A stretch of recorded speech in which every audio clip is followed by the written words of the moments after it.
Welcome to the YouTube channel of Abhyas academy students. आज हम अपने टॉपिक को लेकर के आगे बढ़ते हैं जो क्लास 12 का था, जिसमें हमने कॉम्प्लेक्स कंपाउंड के बारे में सीखा था फर्स्ट वीडियो लेक्चर में। आज हम इनके नोमेनक्लेचर के बारे में सीखते हैं, आईयूपीएसी नोमेनक्लेचर। उसके लिए हमें इनके नोमेनक्लेचर के लिए कुछ रूल्स सीखने होंगे।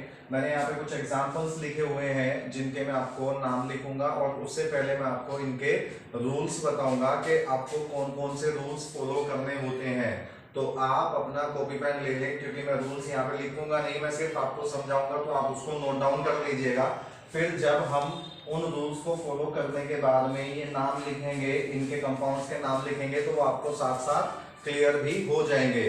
तो सबसे पहले हम रूल्स की बात करते हैं। सिंपली सबसे पहले रूल आप ये लिखेंगे कि पॉजिटिव आयन, या आप कह लीजिए कैटायन और एनायन, किसी कंपाउंड में दो पार्ट हो सकते हैं इसमें। और इसमें आप क्या करेंगे कि इनका कैटायंस का नाम, अगर कैटायन और एनायन दो हिस्सों में तोड़ सकते हैं आप इस कंपाउंड को, तो उसमें पहले कैटायन का नाम आप लिखेंगे। इसके बाद हमने बात की थी लिगेंड्स के बारे में। लिगेंड्स क्या होते हैं? जो सेंट्रल मेटल एटम को lone pair of electron donate करते हैं। यहाँ पर cobalt, copper, iron, platinum, these are central metal atom, और इनके साथ जो ये जुड़े हुए हैं अलग अलग चीजें, इनको हम कहते हैं लिगेंड, जो इनको लोन पेयर ऑफ इलेक्ट्रॉन दे करके इनके साथ में कोऑर्डिनेशन बॉन्ड बना रहे हैं। तो लिगेंड्स के लिए हमें कई सारे पॉइंट माइंड में रखने होंगे, और उसमें सबसे पहले हम ये रखते हैं कि लिगेंड के जो नाम लिखे जाएंगे वो आपके अल्फाबेट ऑर्डर में लिखे जाएंगे। अल्फाबेट ऑर्डर, इसका मतलब ये हुआ कि अगर आपको, जैसे एक एग्जांपल के तौर पे मैं कहूं, यहां पर हमारे पास देखो अमोनिया, क्लोरीन, साइनाइड और नाइट्रो, चार अलग अलग तरह के लिगेंड हैं। तो इनमें अल्फाबेट ऑर्डर से किसका नाम पहले आएगा? सबसे पहले आएगा AMMINE, इसका नाम लिखा जाता है अमाइन, तो वो आपका सबसे पहले ये होगा। इसके बाद क्लोरो और साइनो, इन दोनों में अल्फाबेटिकली सबसे पहले नाम किसका आएगा? वो होगा क्लोरो का, फिर साइनो का, उसके बाद में अल्फाबेट में नाइट्रो आएगा, तो उसके बाद नाइट्रो का नाम लिखा जाएगा। तो ये रूल नोट कर लीजिए कि जब दो अलग अलग तरह के या दो से ज्यादा तरह के लिगेंड्स होंगे किसी कॉम्प्लेक्स कंपाउंड में, तो उनमें लिगेंड का नाम लिखने के लिए आप अल्फाबेट ऑर्डर को फॉलो करेंगे। नेक्स्ट रूल, अगर एक टाइप के लिगेंड एक से ज्यादा हैं, जैसे यहाँ पे देखो NH3 है, मतलब अमोनिया के 3 लिगेंड है, एक Cl का लिगेंड है, एक साइनाइड का लिगेंड है, एक नाइट्रो का लिगेंड है, तो यहाँ पर इसके लिए अगर दो होगा, जैसे केमिस्ट्री में हम काउंटिंग सीखते हैं, दो के लिए डाई, ट्राई, टेट्रा, पेंटा, तो इस तरह से डाई, ट्राई, टेट्रा, पेंटा, हेक्सा, ये वर्ड्स आप यूज करेंगे। अगर दो लिगेंड हैं, जैसे यहाँ पे इसमें देखिए H2O2 है, तो इसके लिए आप क्या लिखेंगे? एक्वा, डाई एक्वा, और 3 होते तो ट्राई एक्वा, 4 होते तो टेट्रा एक्वा, इस तरह से इनके लिए आपको लिखना होगा। अब इसी में ही एक पार्ट और बता देता हूं मैं। कुछ लिगेंड ऐसे होते हैं जिनके नाम में पहले से ही डाई और ट्राई होता है। जैसे एक एग्जांपल मैं आपको दूं, जैसे यहाँ पे इन क्या है, ये हम लिगेंड्स के बारे में, जब आप लिगेंड्स के एग्जांपल नोटबुक में अपनी बुक में देखेंगे, तो वहां पे आपको पता चलेगा। एक्चुअली इन जो है ये लिगेंड है CH2NH2, ये इसकी शॉर्ट फॉर्म है। तो इसमें इसका नाम है इथाइलेन डाइअमीन। इथाइलेन डाइअमीन में ऑलरेडी डाई आ रहा है, तो इस कंपाउंड में यहाँ पे इसके 2 मॉलिक्यूल हैं, तो इसका नाम हम जो है डाई इथाइलेन डाइअमीन नहीं लिखेंगे। जब कोई ऐसा लिगेंड हो जिसके नाम में पहले से डाई, ट्राई, टेट्रा, इस तरह से कोई वर्ड होगा, तो उसके लिए आपको क्या करना होगा? अगर उसके 2 मॉलिक्यूल हुए तो उसके लिए आपको लिखना होगा बिस, और अगर 3 मॉलिक्यूल हुए तो उसके लिए लिखना होगा आपको ट्रिस, 4 होंगे तो आपको लिखना होगा टेट्राकिस। इससे ज्यादा की आपको जरूरत नहीं पड़ेगी। तो अभी देखो एक बार रिपीट कर देता हूँ। सबसे पहले रूल में हमने लिखा कि कैटायन का नाम पहले लिखेंगे, एनायन का बाद में लिखेंगे। दूसरे पॉइंट में हमने लिखा कि लिगेंड्स के जब नाम लिखेंगे आप तो उनको आप अल्फाबेट ऑर्डर में लिखेंगे। तीसरे पॉइंट में आप जो है ये नोट करेंगे कि लिगेंड दो या दो से ज्यादा है नंबर में, तो दो लिगेंड हुए तो डाई, तीन हुए तो ट्राई, टेट्रा, इस तरह से लिखेंगे। और उसके बाद अगर कोई लिगेंड ऐसा है जिसके नाम में पहले से बाई, डाई, ट्राई, टेट्रा इस तरह से कोई लिखा हुआ है तो उसके दो मॉलिक्यूल होने पर बिस लिखेंगे, तीन मॉलिक्यूल होने पर ट्रिस लिखेंगे और टेट्रा किस लिखेंगे।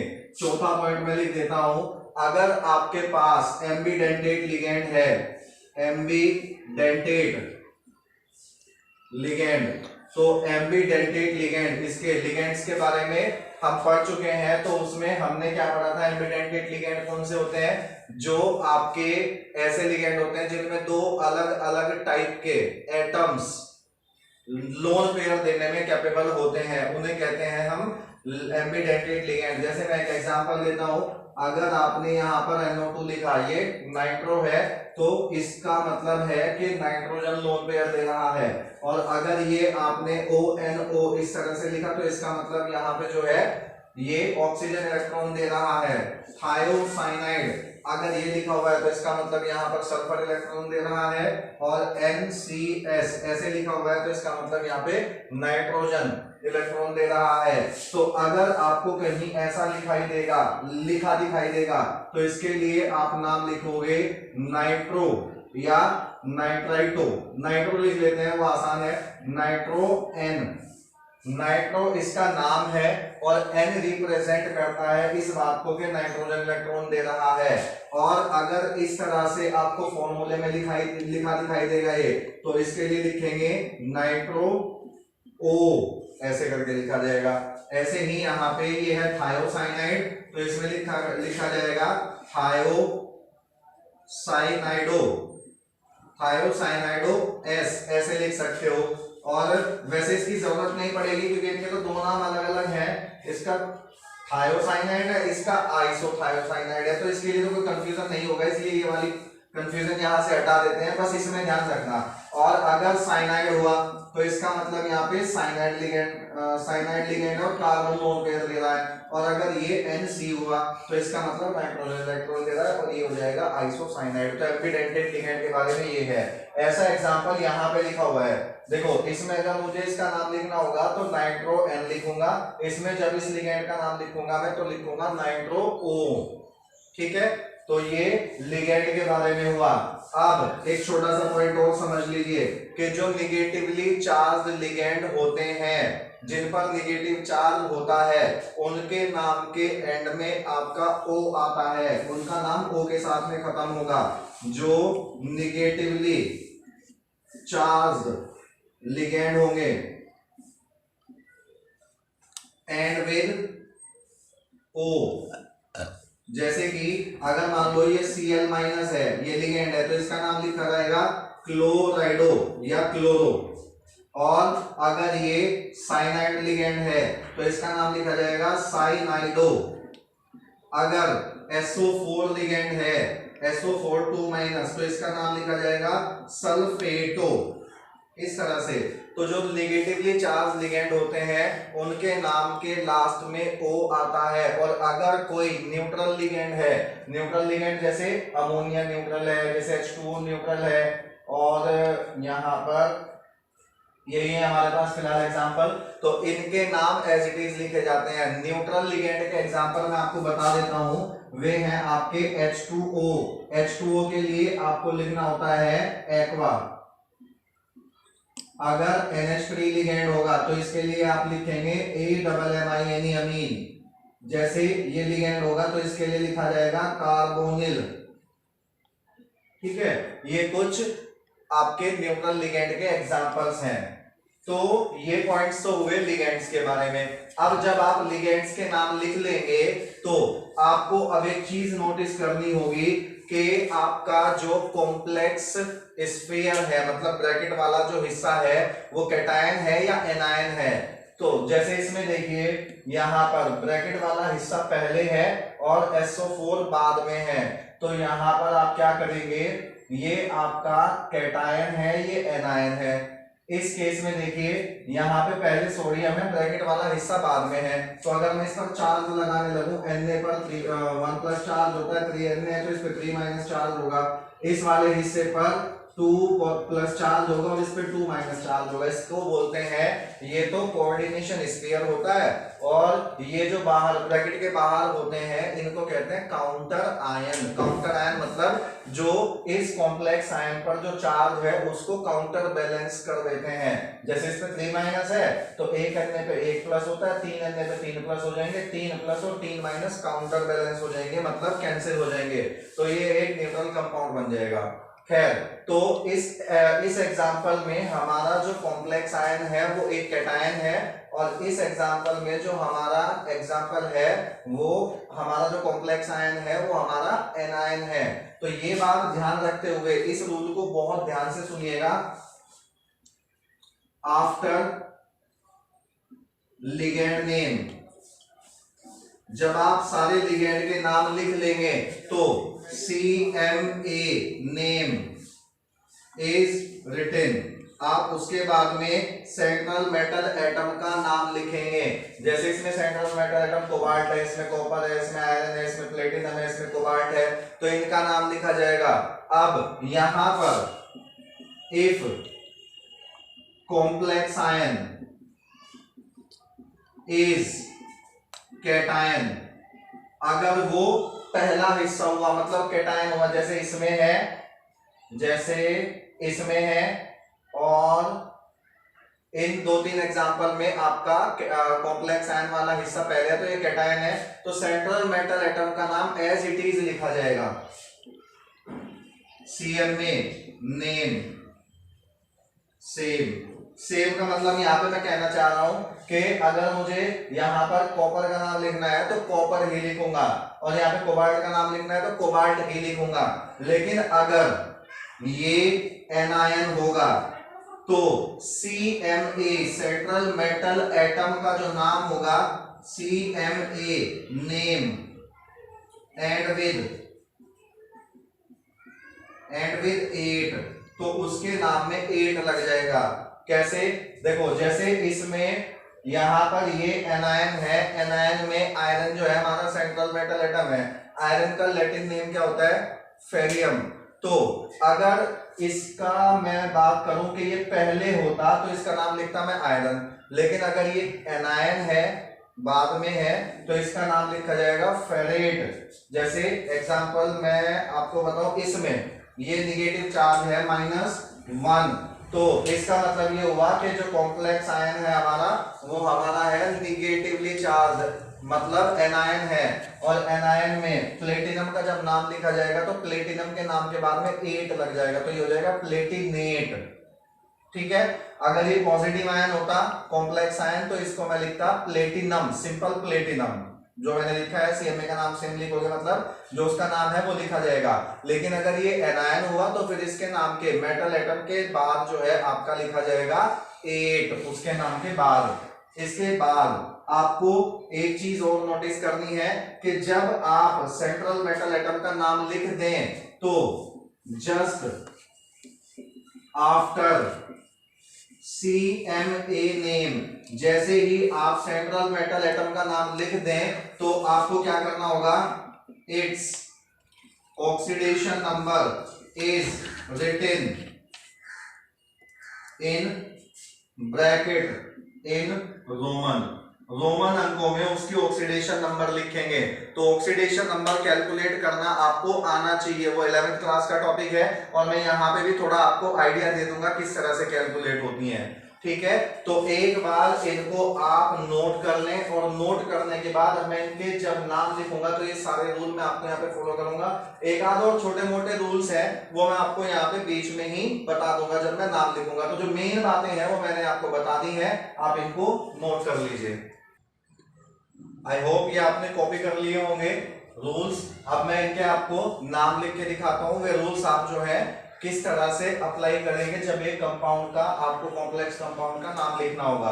तो देखो, सबसे पहले ये वाला एग्जांपल लेते हैं। इसमें ये आपका ना कैटायन है ना एनायन है, ठीक है, तो इसमें हम क्या करेंगे, सबसे पहले हमें लिगेंड के नाम लिखने होंगे, और लिगेंड में ये अमीन है AMMINE, ये क्लोरो है, ये साइनाइड है और ये नाइट्रो है। तो सबसे पहले अल्फाबेट ऑर्डर फॉलो करते हुए हम लिखेंगे ट्राई अमीन, ट्राई अमीन। इसके बाद CH पहले आएगा, CY पहले आएगा, ये क्लोरो है, ये साइनाइडो है, तो यहां पे हम लिखेंगे क्लोरो। इसके बाद साइनाइडो, इसके बाद हमारा लिगेंड आ जाता है ये नाइट्रो, नाइट्रो, और यहां पे लिखेंगे N, क्योंकि ये एक एम्बिडेंटेट लिगेंड है और N पहले लिखा हुआ है, तो मतलब नाइट्रोजन इलेक्ट्रॉन दे रहा है। इसके बाद सारे लिगेंड के नाम हमने लिख दिए। अब बचता है हमारा CMA, सेंट्रल मेटल एटम। तो सेंट्रल मेटल एटम क्या है, कोबाल्ट। अब इसकी ऑक्सीडेशन नंबर देखेंगे, जो ऑक्सीडेशन नंबर है वो आपको इनके चार्जेस याद रखने होंगे, जैसे NO2 पर -1 चार्ज होता है, साइनाइड पर -1 चार्ज होता है, Cl पर -1 चार्ज होता है, इस पर 0 चार्ज होता है। अमोनिया एक न्यूट्रल मॉलिक्यूल है, तो जिसकी ऑक्सीडेशन नंबर हमें निकालनी होती है उसे X मानते हैं। और इसके बाद ये प्लस 0 × 3, 0 × 3 कहां से आया, एक अमोनिया पे जो चार्ज होता है वो तो होता है 0, और इसके 3 मॉलिक्यूल हैं इसलिए 3 से मल्टीप्लाई कर दिया। इसके बाद आप लिखेंगे प्लस -1, ये इसका इसका चार्ज है। इसके बाद प्लस साइनाइड पे कितना चार्ज होता है वो यहाँ पे मैं ब्रैकेट में लिख दे रहा हूं। इसके बाद फिर प्लस, और ये हो जाएगा आपका नाइट्रो पे -1 चार्ज होता है ये, और इस पूरे कंपाउंड पर कोई चार्ज नहीं दिखाई दे रहा है इसलिए इज इक्वल टू 0। तो यहां से आप क्या करेंगे, इस सब को सॉल्व करके आप x की वैल्यू कैलकुलेट कर लेंगे। 0 हो जाएगा, -1 -1 3 माइनस हो गए, और 3 माइनस जब इधर लेके जाएंगे तो x की वैल्यू आएगी +3। ठीक, तो +3 है, तो यहाँ पे ब्रैकेट में आप रोमन अंकों में 3 लिख देंगे, जो कि कोबाल्ट की ऑक्सीडेशन नंबर होगी, तो ये इसका नाम हो जाएगा। अब नेक्स्ट हम बात करते हैं नेक्स्ट एग्जांपल की।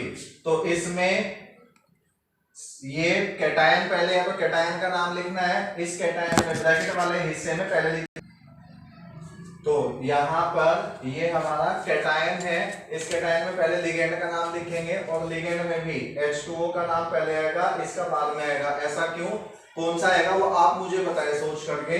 ये है एक्वा और ये है AMMINE, ठीक है। तो अल्फाबेट के हिसाब से कौन पहले आता है, आप सोचिए। अल्फाबेट के हिसाब से Q, A दोनों में है, Q इसमें बाद में आएगा और M पहले आएगा। तो पहले हम इसका नाम लिखेंगे, तो इसके अमीन के कितने मॉलिक्यूल हैं, 4 हैं, तो ये लिखा जाएगा टेट्रा अमीन, टेट्रा अमीन। उसके बाद इस वाले लिगेंड का नाम लिखेंगे, ये है एक्वा, और यहाँ पे इसके 2 मॉलिक्यूल हैं, तो ये लिखा जाएगा डाई एक्वा। अब लिगेंड हमारे दोनों कंप्लीट हो गए, अब लिखा जाएगा सेंट्रल मेटल एटम का नाम। अब क्योंकि ये सेंट्रल, ये जो कोऑर्डिनेशन स्फीयर है ये कैटायन है, तो इसका नाम सिंपल कॉपर लिख देंगे, कॉपर। इसके बाद इसकी ऑक्सीडेशन नंबर लिखेंगे। ऑक्सीडेशन नंबर कैसे लिखनी है आपको, देखो अब की बार मैं कैलकुलेट नहीं कर रहा हूं, बस ओरली बता रहा हूं, आप इमेजिन करें। H2O की ऑक्सीडेशन नंबर 0, तो 2 से मल्टीप्लाई करके 0 हो जाएगा। NH3 की ऑक्सीडेशन नंबर 0, 4 से मल्टीप्लाई करके 0 हो जाएगा।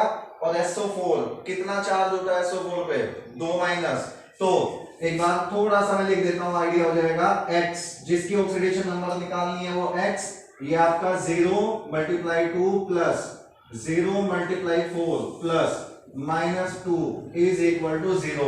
तो यहां से आप इसका ऑक्सीडेशन नंबर देख लें, x की वैल्यू -2 और ये -2 इधर जाके +2 का हो जाएगा, तो ये आपका आ जाएगा कॉमन में यहाँ पे सेकंड। और इसके बाद ब्रैकेट के जो बाहर का हिस्सा है वो है आपका सल्फेट, तो इसका नाम एज इट इज लिख देंगे, सल्फेट। अब यहाँ पे कंफ्यूज मत होना कि सर आपने तो थोड़ी देर पहले ये बताया था कि सल्फेट को जो है सल्फेटो लिखा जाता है। नहीं, ये मैंने तब बताया था जब सल्फेट एज ए लिगेंड हो, मतलब ब्रैकेट के अंदर होगा। तो अब दो छोटी सी बात नोट और कीजिएगा। एक बात तो ये कि जब किसी कंपाउंड का नाम आप लिखेंगे तो उसमें सबसे पहला लेटर कैपिटल होगा और उसके बाद चाहे कितना भी बड़ा नाम हो वो आपके सारे लेटर स्मॉल होंगे, बशर्ते कि आप इस तरह से कोई वर्ड ना लिख रहे हो, नाइट्रो एन जैसे यहां लिखा है, ये इसी का केस है, बस यहीं पे होगा। नहीं तो सारे लेटर आपके स्मॉल रहेंगे, बस फर्स्ट लेटर कैपिटल रहेगा।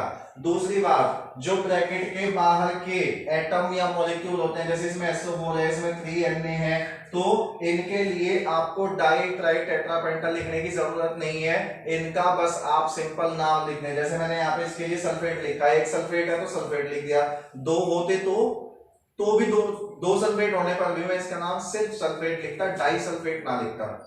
जैसे यहाँ पे 3Na है तो ट्राई सोडियम नहीं लिखा जाएगा, इसका नाम लिखा जाएगा सिर्फ सोडियम।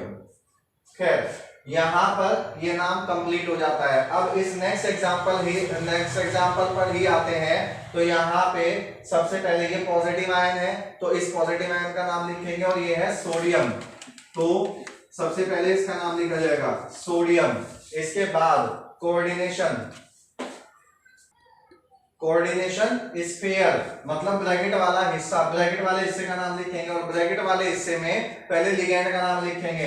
अब ये यहाँ पे C2O4 लिखा हुआ है। अब ये क्या है, एक्चुअली ये आपका ऐसे ऑक्स भी लिखा जा सकता है, C2O4 भी लिखा जा सकता है, और ये क्या है COO माइनस माइनस, ये है ऑक्सिलेट आयन। तो ये ऑक्सिलेट आयन का लिगेंड है, तो इसका नाम जो है आपको ऑक्सिलेटो लिखना पड़ेगा, क्योंकि इस पे नेगेटिव चार्ज है और दो नेगेटिव चार्ज होता है। दो नेगेटिव चार्ज मैंने क्यों कहा, क्योंकि उसकी हमें ऑक्सीडेशन नंबर निकालने में जरूरत पड़ेगी। खैर, तो यहाँ पर अभी हमने सोडियम का नाम लिख दिया, लिगेंड हमारे पास एक ही है ऑक्सिलेट, तो उसके लिए क्या लिखेंगे ऑक्सिलेटो, लेकिन इसके 3 मॉलिक्यूल है तो इसलिए ये हो जाएगा ट्राई ऑक्सिलेटो।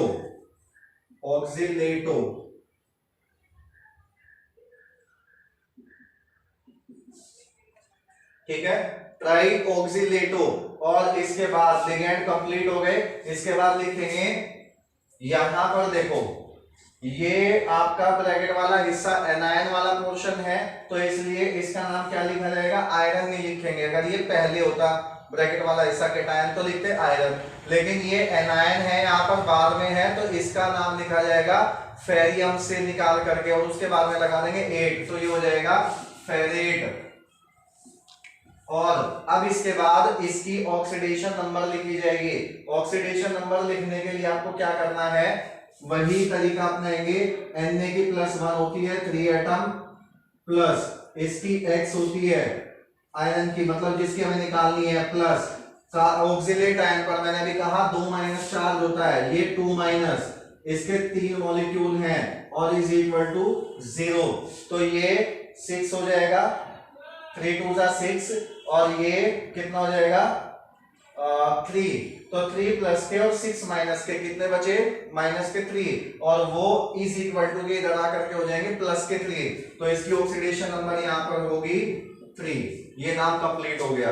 इसके बाद नेक्स्ट एग्जांपल पर चलते हैं। यहाँ पर देखिए ए एक आयन की फॉर्म में दिया हुआ है, तो जरूरी नहीं है बोर्ड में आपसे पूरा कंपाउंड दे करके पूछा जाए, आपसे ऐसे आयन की फॉर्म में भी दे करके पूछा जा सकता है। तो खैर, यहाँ पे ये हमारा नेगेटिव एनायन वाला हिस्सा है, तो इसमें हमें सबसे पहले लिगेंड के नाम लिखने होंगे। अब लिगेंड में देखिए क्या क्या है आपके पास, अमीन है, इसके बाद ब्रोमो का नाम लिखेंगे, इसके बाद क्लोरो का लिख लेंगे, और इसके बाद नाइट्रो का नाम लिखेंगे।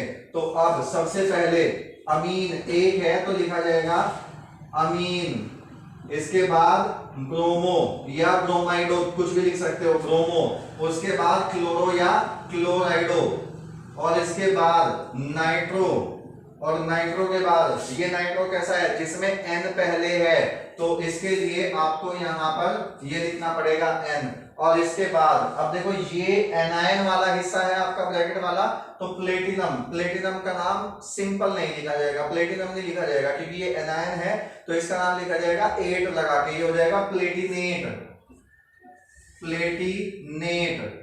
अब सेंट्रल मेटल एटम का नाम लिख दिया, इसके बाद में आप लिख दोगे ऑक्सीडेशन नंबर। ऑक्सीडेशन नंबर कितनी होगी इसकी, देखो जिसकी निकालनी है वो X प्लस ब्रैकेट में -1 इसके लिख लेंगे, Cl की -1 होती है, प्लस नाइट्रो की -1 होती है, प्लस इसकी होती है आपकी 0 और इज इक्वल टू।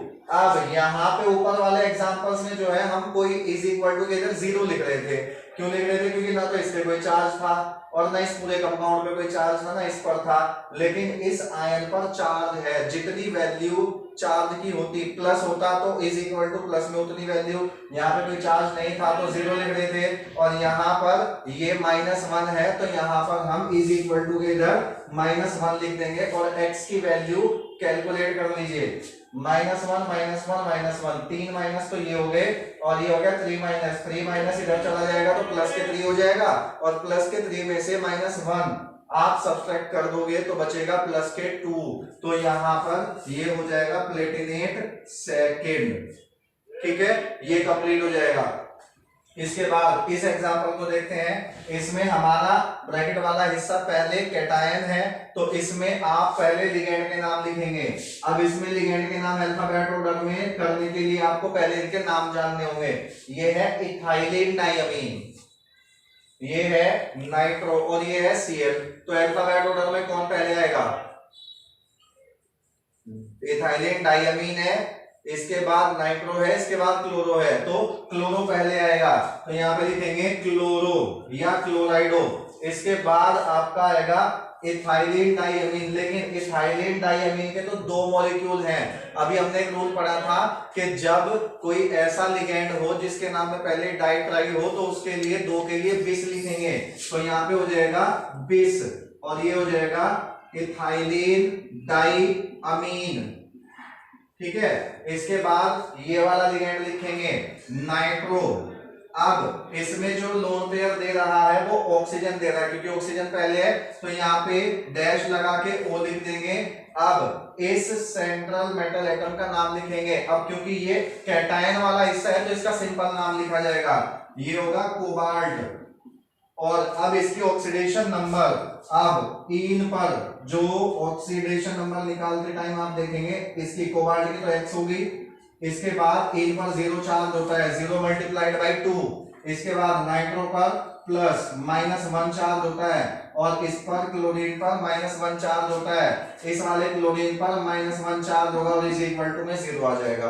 तो अब टोटल सॉल्व करके देखिए, इसको सिंप्लीफाई कीजिए, ये 0 हो गया, ये -1, ये -1 और एक -1 ये, तो टोटल 3 माइनस हो गए, और -3 इज इक्वल टू के उधर जाएंगे तो प्लस के 3 हो जाएंगे, कोबाल्ट थर्ड हो जाएगा, ब्रैकेट में इसकी ऑक्सीडेशन नंबर लिख दिया, और इसके बाद ये आपका क्लोराइड, ये हो जाएगा क्लोराइड। अब यहां पर भी कंफ्यूज मत होइएगा कि सर आपने तो कहा था इनका नाम तो क्लोराइडो लिखा जाता है, एंड में खत्म होता है। फिर से वही बात कहूंगा कि वो तब होता है जब ये एज ए लिगेंड ब्रैकेट के अंदर हो, अगर ब्रैकेट के बाहर कोई चीज है तो उसका नाम बिल्कुल सिंपल वे में जो तुम जानते हो, जो आयंस तुम्हें याद है वैसे ही आपको लिखना होता है। अब आ जाते हैं इसमें नेक्स्ट एग्जांपल पे आ जाते हैं, और नेक्स्ट एग्जांपल में हमारा सबसे पहले है पोटेशियम। पोटेशियम को ऐसे शॉर्ट में लिख देते हैं। इसके बाद हमारे पास ये 2 लिगेंड हैं, इस लिगेंड में इसका नाम है एक्वा और इसका नाम है ऑक्सीलेटो। ठीक है, तो यहां पर ये हो जाएगा di aqua, potassium di aqua. इसके बाद ये हो जाएगा di oxalato, di oxalato. Di oxalato क्यों, क्योंकि ये नेगेटिवली चार्ज आयन होता है। अब ये दोनों के दोनों लिगेंड हो गए, सेंट्रल मेटल एटम का नाम लिखेंगे।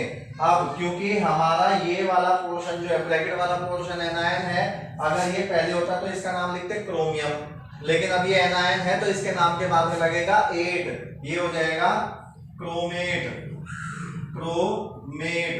अब इसके बाद जैसे ही आप सेंट्रल मेटल एटम का नाम लिख देंगे उसकी ऑक्सीडेशन नंबर लिखी जाएगी। ऑक्सीडेशन नंबर लिखने के लिए जिसकी ऑक्सीडेशन नंबर निकालनी है वो x, पोटेशियम की 1 प्लस होती है प्लस x प्लस H2O की 0 होती है, दो मॉलिक्यूल प्लस, और ऑक्सीडेट आयन पर आपका चार्ज होता है माइनस के 2 यूनिट, और ये 2 मॉलिक्यूल है तो 2 से मल्टीप्लाई कर देंगे इज इक्वल टू 0।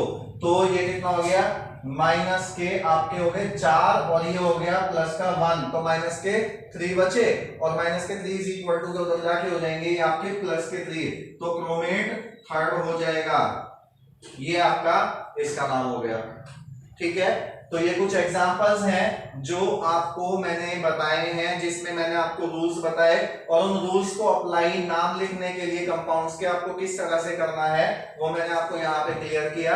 आप इनको नोट कीजिए और कोई सी चीज आपको इनको दिमाग में दोबारा से रिपीट कीजिए, जो रूल्स हैं वो किस तरह से फॉलो हुए हैं। ठीक है, और इनको नोट करके अगर आपको फिर भी कोई प्रॉब्लम आती है तो आप हमें कमेंट में लिख करके बता सकते हैं।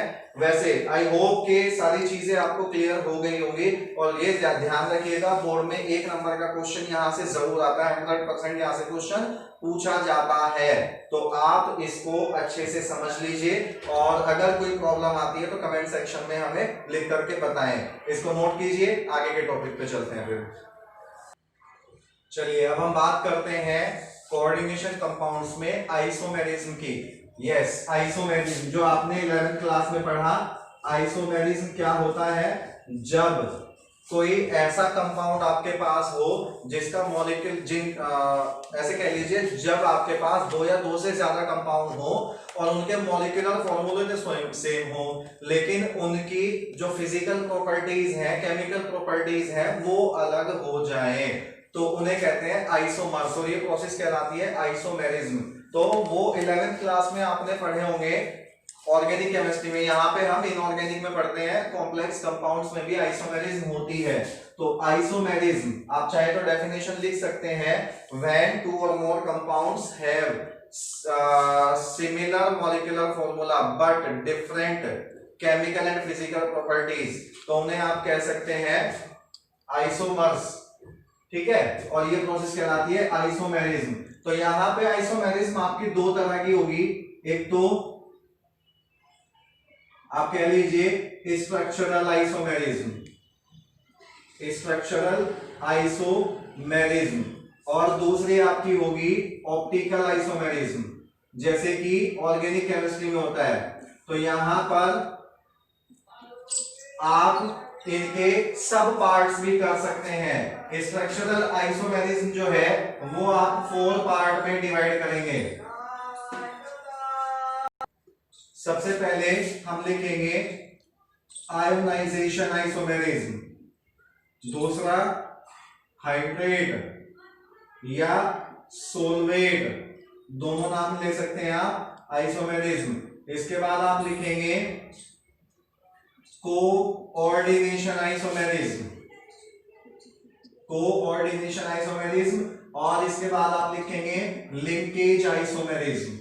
ठीक है, ये स्ट्रक्चरल आइसोमेरिज्म का मतलब क्या होगा, ऐसे कंपाउंड जिनके मॉलिक्यूलर फॉर्मूले तो सेम होंगे लेकिन उनकी स्ट्रक्चर अलग अलग होंगे, और उसके ये 4 सब पार्ट हैं। तो मैं इनको आपको एग्जांपल से बताता हूं, डेफिनेशन भी आपको खुद ही समझ आ जाएगी। सबसे पहले लेते हैं आयोनाइजेशन आइसोमेरिज्म। आयोनाइजेशन आइसोमेरिज्म ऐसे कंपाउंड, ऐसे कॉम्प्लेक्स कंपाउंड जिनमें पानी में डालने पर अलग अलग टाइप के आयंस पैदा होते हों, जिनमें एक्वस सॉल्यूशन में अलग अलग टाइप के आयंस देते हो कॉम्प्लेक्स कंपाउंड, लेकिन उनका मॉलिक्यूलर फॉर्मूला सेम हो, तो उन्हें कहते हैं कि ये एक दूसरे के आयनाइजेशन आइसोमर हैं, और ये प्रोसेस कहलाती है ionization isomerism.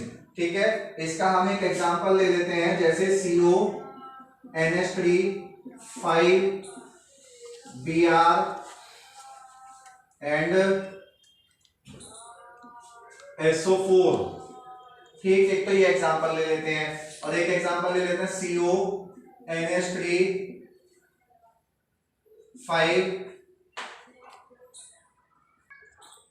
5SO4 and Br। तो देखो अगर आपने इसको पानी में डाला तो आपके पास होगा CONH3 5Br, एक तो ये बनेगा 2+ और SO4 2-, तो ये 2 आयन मिलेंगे आपको। और अगर आपने इसको पानी में डाला CONH3 5 एंड SO4 1-, और ये होगा आपका Br1-, ये 2 आयन मिलेंगे आपको।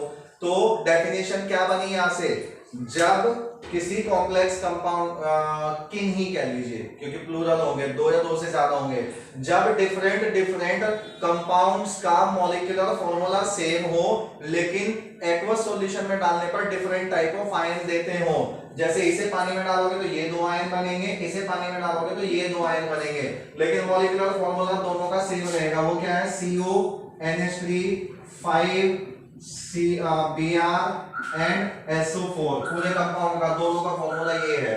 तो ये कहलाते हैं आपके आयनाइजेशन आइसोमर्स, और ये प्रोसेस कहलाती है आयनाइजेशन आइसोमेरिज्म।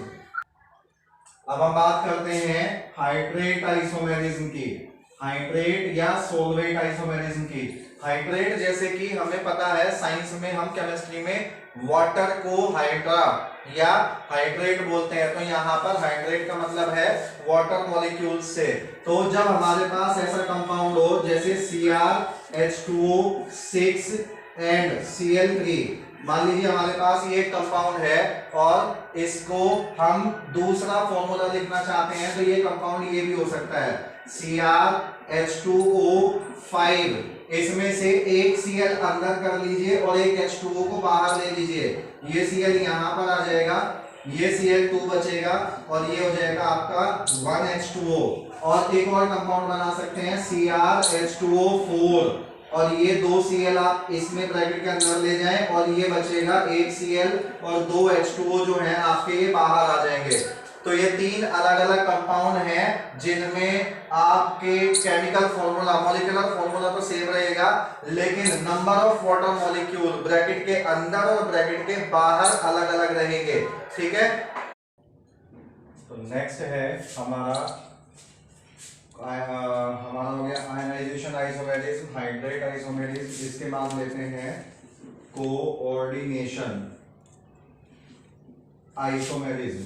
कोऑर्डिनेशन आइसोमेरिज्म तब होती है जब molecular formula of different compound is same, जब 2 या 2 से ज्यादा कंपाउंड का फॉर्मूला सेम होगा but the cation and anion both are complexes. Main चीज ये है पहचानने की कि जब आपका कैटायन और एनायन दोनों के दोनों आयन कॉम्प्लेक्स आयन हो तब आपकी कोऑर्डिनेशन आइसोमेरिज्म होगी।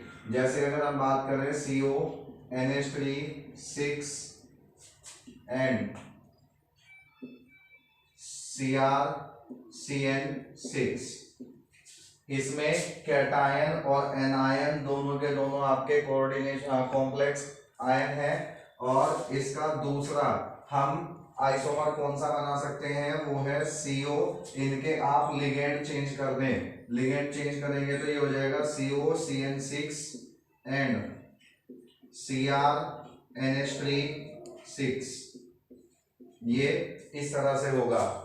ठीक है, तो कोऑर्डिनेशन आइसोमेरिज्म ऐसे कंपाउंड में होगी जब कैटायन और एनायन दोनों के दोनों आपके कॉम्प्लेक्स आयन हो। लास्ट हमारा बचता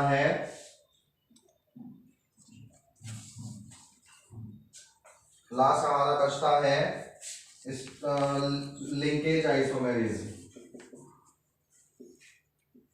लिंकेज आइसोमेरिज्म तब होगी जब आपके कॉम्प्लेक्स कंपाउंड में कोई ऐसा लिगेंड प्रेजेंट होगा जो एम्बिडेंटेट होगा। तो जब एम्बिडेंटेट लिगेंड होगा आपके पास में तो उस ऐसे कॉम्प्लेक्स कंपाउंड्स में होगी लिंकेज आइसोमेरिज्म। और उसके लिए हम एग्जांपल लेते हैं CONH3 5 NO2 एंड Cl2। देखो इसमें ये एक एम्बिडेंटेट लिगेंड है, अगर हम इस कंपाउंड को दूसरी फॉर्म में लिखना चाहें तो ये होगा CONH3 5ONO और Cl2। तो ये आपके पास में इसका दूसरा आइसोमर होगा। ये मैंने यहाँ पे फॉर्मूले लिखे हैं, लाइक एग्जाम्पल लिखे हैं। मैं एक बार दोबारा से आपको रिवाइज कर देता हूं।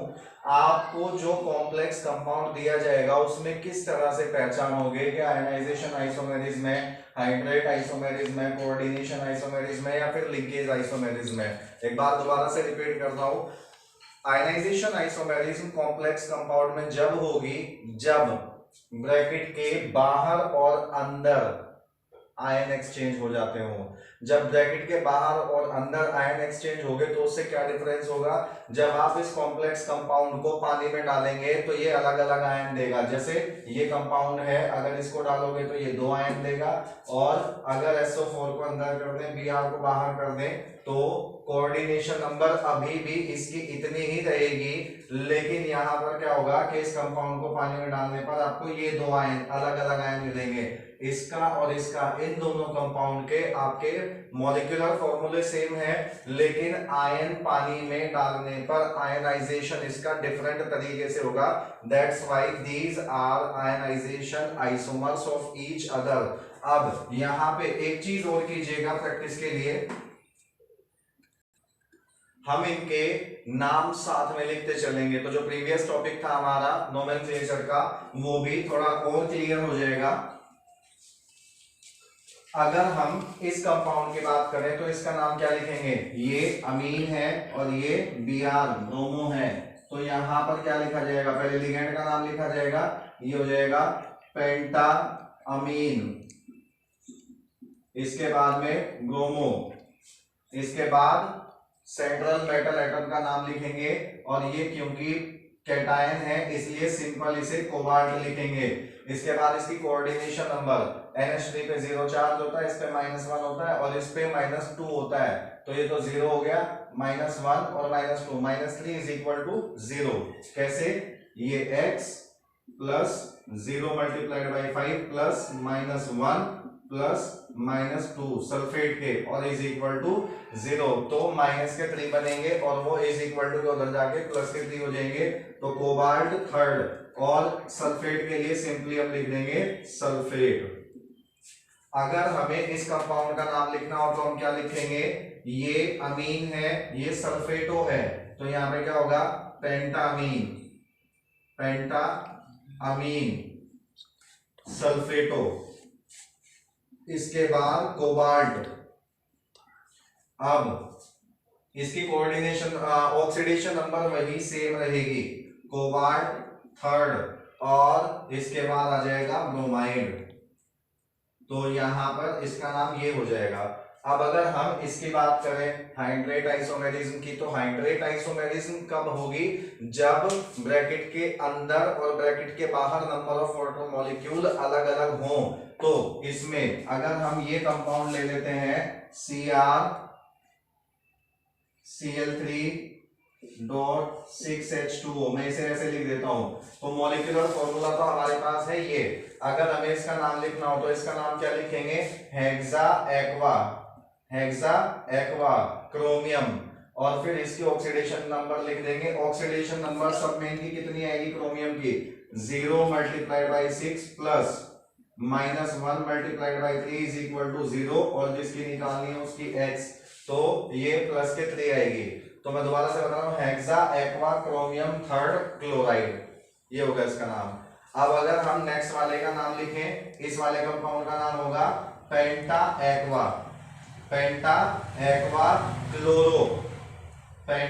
Aqua chloro chromium.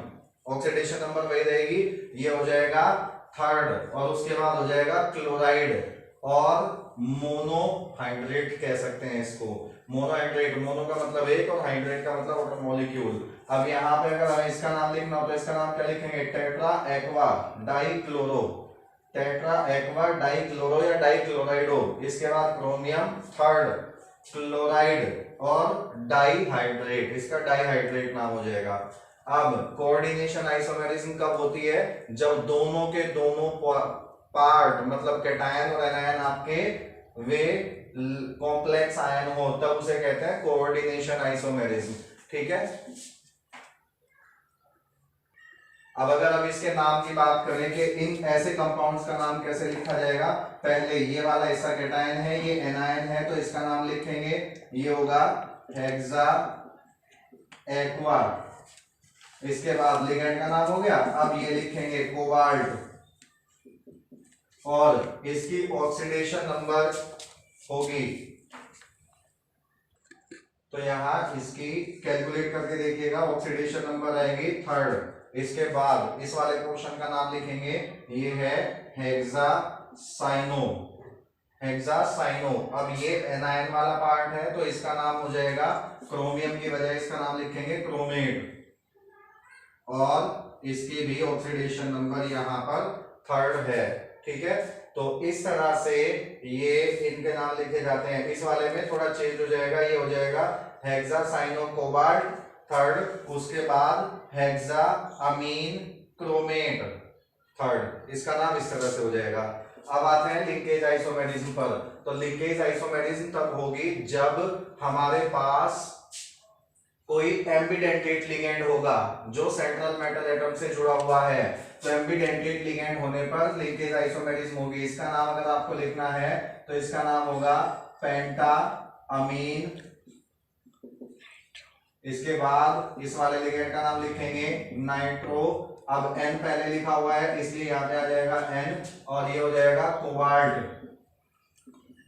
और इसके बाद इसके ऑक्सीडेशन नंबर ये -1, ये -1 मल्टीप्लाइड बाई 2, तो ये हो गया हमारा टोटल -3 इज इक्वल टू के उधर जाके +3 हो जाएगा 3rd, और क्लोराइड। इसका नाम अब जब लिखेंगे तो इसका नाम क्या होगा, पेंटामीन नाइट्रो O, बस इतना डिफरेंस आ जाएगा, पेंटामीन नाइट्रो O कोबाल्ट 3rd और क्लोराइड, इसका नाम ये हो जाएगा। तो इस तरह से ये आप नाम लिखने की, इनके कोऑर्डिनेशन कंपाउंड्स के नाम लिखने की भी प्रैक्टिस कर सकते हैं, और ये आपके स्ट्रक्चरल आइसोमेरिज्म के चारों टाइप भी एक्सप्लेन हो गए हैं। इनको आप नोट कीजिए और समझिए। इसके बाद हम स्टीरियो आइसोमेरिज्म की बात करेंगे। अब हम बात करते हैं स्टीरियो आइसोमेरिज्म की। स्टीरियो आइसोमेरिज्म तब होती है जब सेंट्रल मेटल एटम के चारों तरफ जो अरेंजमेंट ऑफ लिगेंड है वो डिफरेंट टाइप का होता है, ठीक है।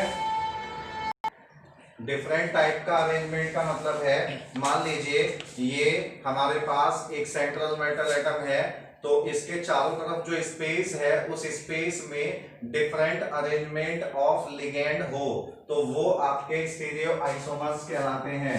इसके हम दो पार्ट कर सकते हैं, एक तो ज्योमेट्रिकल आइसोमेरिज्म और एक हम कर सकते हैं ऑप्टिकल आइसोमेरिज्म। तो ज्योमेट्रिकल आइसोमेरिज्म तब होती है जब ज्योमेट्री डिफरेंट टाइप की बनती हो। अब ज्योमेट्री डिफरेंट टाइप की बनने का मतलब ये है, अगर हमारे पास एक सेंट्रल मेटल एटम है और इस सेंट्रल मेटल एटम के दोनों तरफ अगर मान लीजिए हमारे पास लिगेंड है दो अलग अलग तरह के A एंड A, और दूसरा लिगेंड है B एंड B, तो इसमें ये लिगेंड दोनों एक तरफ हैं और ये लिगेंड दोनों एक तरफ हैं। अगर इनका अरेंजमेंट हम चेंज कर दें, इस अरेंजमेंट को हम बना दें इस तरह से, M A यहां पर और B एंड B यहां पर, तो ये दो अलग अलग टाइप के अरेंजमेंट हो गए। तीसरी कंडीशन भी लिख देता हूं आपको कंफ्यूजन ना हो, अगर आप इसको A और A, B और B ऐसे लिखेंगे, ये दोनों सेम है। सेम कैसे हैं, इसे हम ऐसे कहेंगे, जब ये दो तरह की हो सकती है ज्योमेट्रिकल आइसोमेरिज्म, एक होता है सिस और एक होता है ट्रांस। ये आप 11th क्लास में ऑर्गेनिक केमिस्ट्री में पढ़ चुके होंगे। तो जब सेम टाइप ऑफ लिगेंड एक साइड में होते हो तो उन्हें हम कहते हैं सिस आइसोमर्स। जैसे कि इसमें है same type of ligand same side में, कैसे, जैसे यहां पर देखिए ये एक सेम साइड में है और एक जैसे ये दोनों लिगेंड एक साइड में है, यहां पर भी ये एक साइड में है और ये एक साइड में है। एक्चुअली इसे हिंदी में हम कहते हैं समपक्ष। समपक्ष मतलब सेम साइड। जब सेम साइड में सेम लिगेंड होगा तो वे होंगे सिस आइसोमर, और जब ट्रांस आइसोमर होते हैं, ट्रांस का मतलब होता है विपक्ष, विपक्ष मतलब अपोजिट। जब सेम लिगेंड अपोजिट हो एक दूसरे के, जैसे इन लिगेंड को देखिए, दोनों ए लिगेंड एक दूसरे के अपोजिट है और ये दोनों लिगेंड एक दूसरे के अपोजिट हैं, तो इस तरह से ये लिगेंड्स कहलाते हैं आपके ट्रांस आइसोमर्स।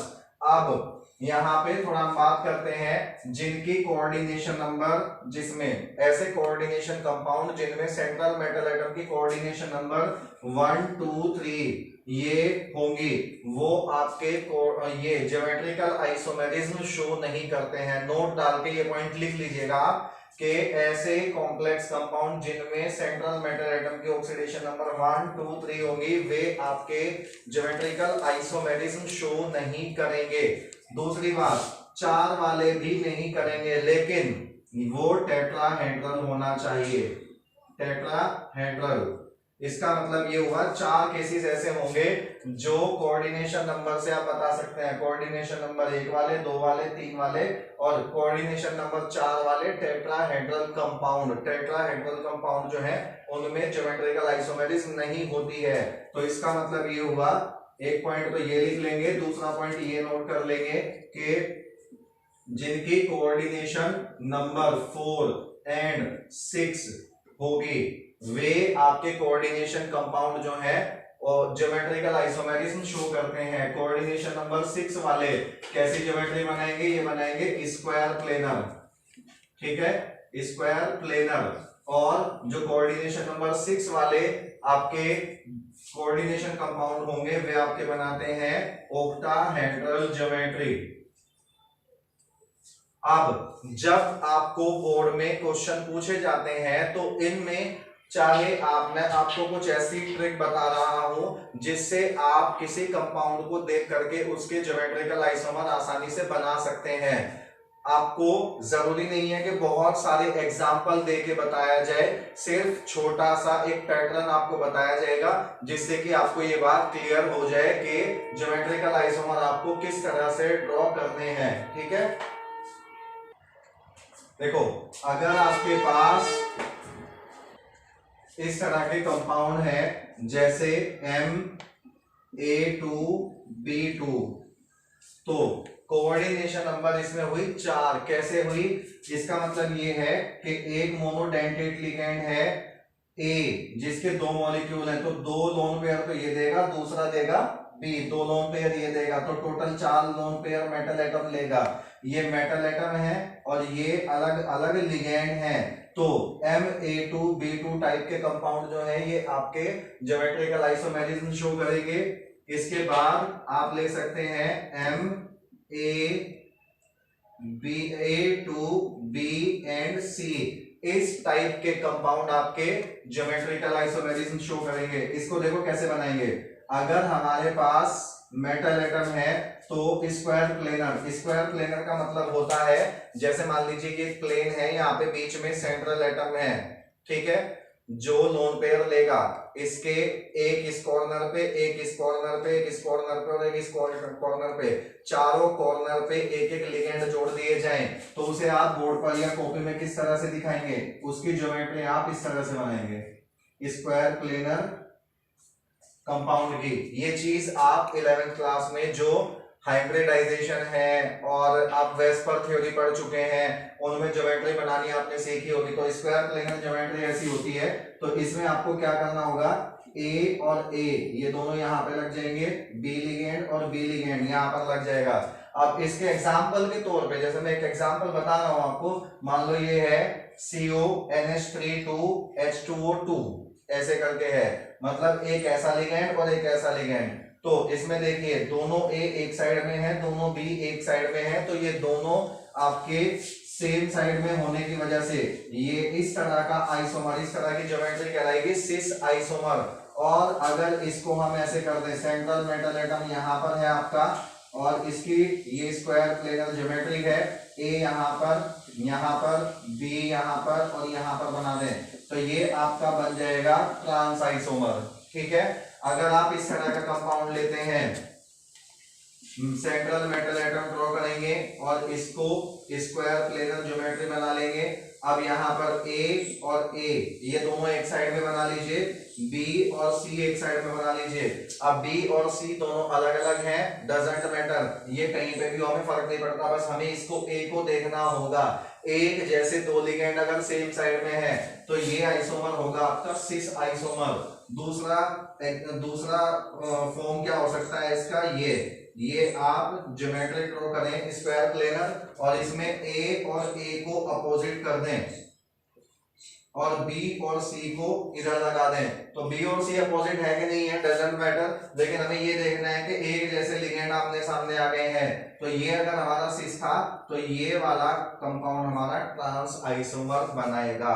तो इस तरह के जो कंपाउंड है Ma2D2 टाइप के स्क्वायर प्लेनर ज्योमेट्री, मतलब जिनकी कोऑर्डिनेशन नंबर 4 होगी, मैं यहाँ पे लिख देता हूं, ये स्क्वायर प्लेनर कंपाउंड है जिनकी कोऑर्डिनेशन नंबर 4 है। तो कोऑर्डिनेशन नंबर 4 वाले स्क्वायर प्लेनर वाले Ma2B2 टाइप के, Ma2BC टाइप के ये सिस और ट्रांस आइसोमर बनाएंगे। लेकिन अगर ये Ma4 टाइप के कंपाउंड हो तो ज्योमेट्रिकल आइसोमर्स नहीं बनेंगे। क्यों नहीं बनेंगे?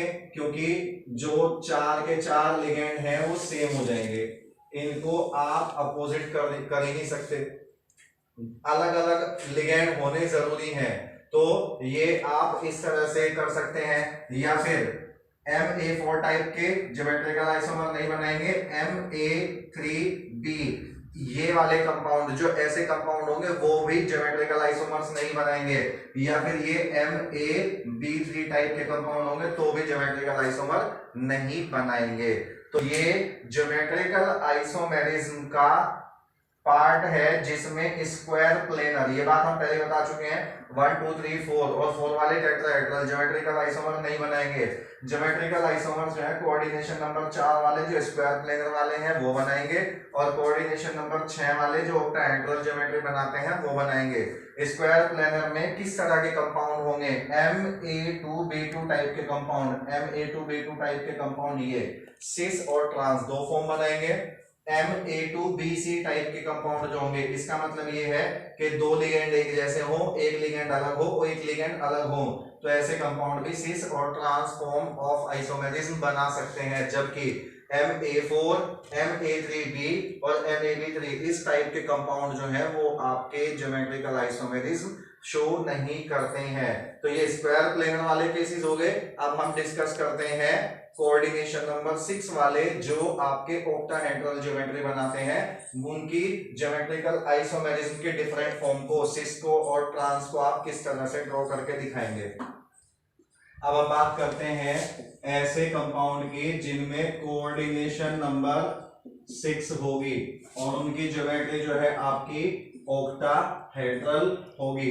तो ऐसे कंपाउंड के ज्योमेट्रिकल आइसोमर आप किस तरह से ड्रॉ करेंगे, उसके लिए आपको समझना होगा Ma4B2 या फिर आप कह लीजिए Ma2B4, ये दोनों एक जैसे होंगे। अगर ऐसे कंपाउंड आपके पास हुए, जैसे मान लीजिए आपके पास है कोबाल्ट में ले लेते हैं CONH3 और Cl2, मान लीजिए ये कंपाउंड है, तो इनके ज्योमेट्रिकल आइसोमर आप किस तरह से बनाएंगे? आप सेंट्रल मेटल एटम ड्रॉ कीजिए और ऑक्टाहेड्रल ज्योमेट्री ड्रॉ करें। ऑक्टाहेड्रल ज्योमेट्री के लिए आपको एक स्क्वायर प्लेनर बनाना होगा और इसके दो पिरामिड बनाने होंगे, एक यहां पर एक यहां पर। मैं इसको कॉपी लेके आपको समझाता हूं किस तरह से। मान लीजिए ये हमारे पास एक ये सेम प्लेन है, अगर यहां पर इसके बीच में सेंट्रल मेटल एटम है तो स्क्वायर प्लेनर मैंने क्यों कहा पहले, ये एक लिगेंड यहां पर, एक लिगेंड यहां पर, एक यहां पर और एक यहां पर, तो ये तो एक प्लेन में हो गई, ये तो हो गई स्क्वायर प्लेनर ज्योमेट्री। और अब एक लिगेंड यहां पर होगा, ठीक है, 3 डायमेंशनली सोच के देखिए, और एक लिगेंड जो है नीचे की तरफ होगा और इसके सारे फेस बना देंगे। तो इस तरह से क्या करेंगे, ये जो है ये स्क्वायर प्लेनर है और फिर ये दो इसके पिरामिड निकलेंगे। तो A4 यहां पर A ये चारों सेम टाइप के लिगेंड एक जगह पर, और ये दो लिगेंड एक जगह पर, तो एक जैसे लिगेंड एक साइड में है और ये एक जैसे लिगेंड एक साइड में है, तो ये हुई हमारी सिस फॉर्म। अगर इसकी आपको ट्रांसफॉर्म बनानी है तो इसके लिए आपको क्या करना होगा, आप दोबारा से ऑक्टाहेड्रल ज्योमेट्री ड्रॉ करें और दोबारा से ऑक्टाहेड्रल ज्योमेट्री ड्रॉ करने के बाद आप बस एक काम करें, क्योंकि आप 4a ये वाले लिगेंड को तो अपोजिट कर नहीं सकते हैं, तो एक काम करें आप b को अपोजिट कर लें। और अपोजिट करने का मतलब ये है, एक b को आप यहां लगा दें, एक b को यहां लगा दें, और बाकी के जो 4 वे बची हैं वैलेंसीज उनको आप a से पूरा कर दें इस तरह से। ठीक है, ये आपका हो जाएगा ट्रांस आइसोमर। ठीक, अब इसमें एक छोटी सी चीज ध्यान दीजिएगा कि ज्योमेट्री बनाना बहुत ज्यादा जरूरी नहीं है। ये जो लाइंस ड्रॉ की हैं ये तो बस इसलिए बनाया है कि ज्योमेट्री आपके दिमाग में रहेगी तो लिगेंड्स का अरेंजमेंट करना आपको आसान लगेगा। मैं इनको बना रहा हूं तो देखने में आपको आसान लग रहा होगा, लेकिन जब आप अपने आप बनाएंगे तो आपको थोड़ा सा प्रैक्टिस करनी होगी, तब जाके आपका हाथ ये ज्योमेट्री बनाने पर सेट होगा। अब अगर हम बात करते हैं ऐसे कंपाउंड की जिनमें हमारे पास MAA2 B2 टाइप के जो कंपाउंड होंगे उनमें हम किस तरह से इस चीज को शो करेंगे, सिस आइसोमर और जो हमारे पास ये ट्रांस आइसोमर है ये किस तरह से बनाएंगे। अब AA का मतलब क्या है, यहाँ पर AA का मतलब यहाँ पर है एक ऐसा लिगेंड जो बाइडेंटेट हो। जैसे मान लीजिए आपके पास CO2 और Cl2 ये कंपाउंड है, अब ये एक बाइडेंटेट लिगेंड है, तो इसके लिए ज्योमेट्री बनाने के लिए आपको क्या करना होगा, मेटल एटम बनाएंगे और इसके बाद इसकी ऑक्टाहेड्रल ज्योमेट्री ड्रॉ करेंगे। ऑक्टाहेड्रल ज्योमेट्री बनाने के बाद हमारे पास क्या करना है, दो बाइडेंटेट लिगेंड है तो इनको एक साइड में बना लें। जैसे एक इन यहां पर बना देते हैं और एक इन यहां पर बना देते हैं। ठीक, और जो दूसरा लिगेंड है वो आप यहां पर लगा दीजिए। तो देखो एक जैसे लिगेंड एक साइड में और एक जैसे लिगेंड एक साइड में, तो ये हुई हमारी सिस फॉर्म। अगर हमें इसकी ट्रांसफॉर्म बनानी हो तो वो किस तरह से ड्रॉ करेंगे, आप सेंट्रल मेटल एटम ड्रॉ करें, ऑक्टाहेड्रल ज्योमेट्री बनाएं और ऑक्टाहेड्रल ज्योमेट्री बनाने के बाद आप यहां पर भी लगा दें और यहां पर भी लगा दें। अब इन को किस तरह से जोड़ोगे, ये जो आपका बाइडेंटेट लिगेंड है इसे जोड़ने का तरीका क्या होगा, आप एक इन तो यहां पर लिख दें। अब ये बाइडेंटेट लिगेंड है तो एक वैलेंसी ये रही और एक ये रही, इस तरह से कीजिए और यहां पर एक इन लिख देंगे और वो आप यहां से इस तरह कनेक्ट कर देंगे, तो ये बन जाएगा आपका ट्रांस आइसोमर। ठीक है, तो इस तरह से ये दो कंपाउंड, एक तो MA4B2 टाइप के या MA2B4 ये दोनों सेम चीज रहेगी, इस तरह के कंपाउंड हो, और या फिर आपके MAA2 और B2 टाइप के कंपाउंड हो। ठीक, अब तीसरा केस बचता है आपका MA3B3 टाइप के कंपाउंड।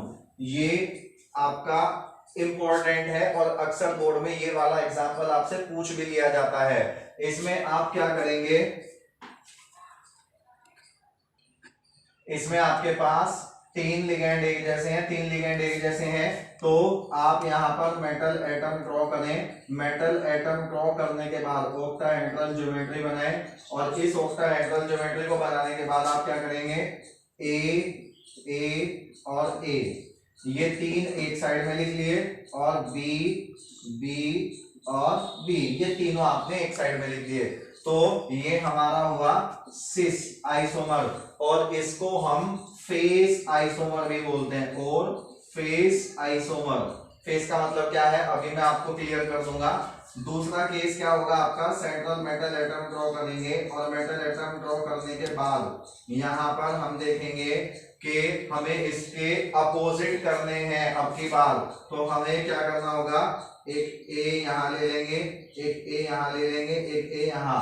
ठीक है, ये तीन लिगेंड हो गए जैसे, और जो B है ये B यहां पर और यहां पर ले लेंगे, तो ये इसमें A और A अपोजिट हो गए, B और B अपोजिट हो गए, तो इस तरह से ये हमारे पास हो गया ट्रांस आइसोमर, और या फिर इसको बोलते हैं मर आइसोमर। अब इनका मतलब क्या है वो आपको मैं थोड़ा सा थ्री डायमेंशनली समझाता हूं। तो यहां पर जो हमारा सिस है इसमें देखो, अगर हमारे पास ये एक प्लेन है, इसमें यहाँ पर बीच में सेंट्रल एटम हो, सेंट्रल मेटल एटम हो, तो हमें क्या करना है, यहाँ पर देखो 1 2 और 3, इसका मतलब एक लिगेंड यहाँ पर, एक लिगेंड यहाँ पर और एक लिगेंड नीचे की तरफ ले लें आप। तो उसमें आप जब इसका पिरामिड का फेस बनाएंगे तो एक लिगेंड यहाँ पर है, एक लिगेंड यहाँ पर है, एक लिगेंड यहाँ पर है, तो इस फेस में आपके सेम लिगेंड रहेंगे। और अब दूसरा केस लेते हैं, ये दोनों ऑक्यूपाई हो चुके हैं और ये ऑक्यूपाई हो चुका है। अब यहाँ पर एक लिगेंड यहाँ, एक लिगेंड यहाँ और एक ऊपर ले लीजिए, इसके फेस में, एक साइड के फेस में जो है आपका दूसरे वाले लिगेंड रहेंगे। तो एक साइड के फेस में एक लिगेंड, एक साइड के फेस में एक लिगेंड होगा। तो इस तरह से इसको हम फेस आइसोमर भी बोलते हैं। अब बात करें अगर ट्रांस या मर आइसोमर की, मर यहाँ पे है मेरिडियन। मेरिडियन का मतलब होता है जब किसी चीज को बीच में से काट देते हैं तो वो मेरिडियन होता है, सिमेट्री है एक्चुअली ये। तो इसमें क्या करना है आपको, एक लिगेंड सेम यहाँ पर होगा, एक लिगेंड सेम यहाँ पर होगा और एक लिगेंड सेम आप यहाँ पर कर लीजिए।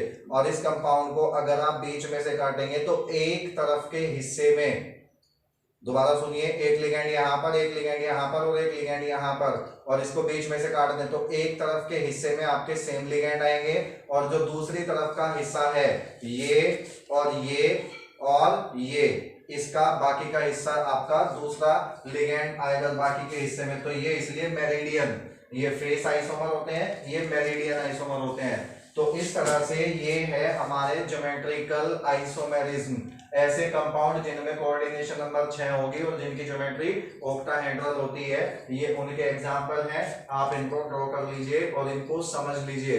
और ध्यान रखना, ये आपको यहाँ बने हुए आसान लगेंगे, बुक में बने हुए आसान लगेंगे, लेकिन जब आप इनको अपने आप से प्रैक्टिस करेंगे तो थोड़ा सा आपको प्रैक्टिस के बाद में ये क्लियर होंगे और आपका हाथ तभी इन ज्योमेट्री को बनाने पर सेट होगा।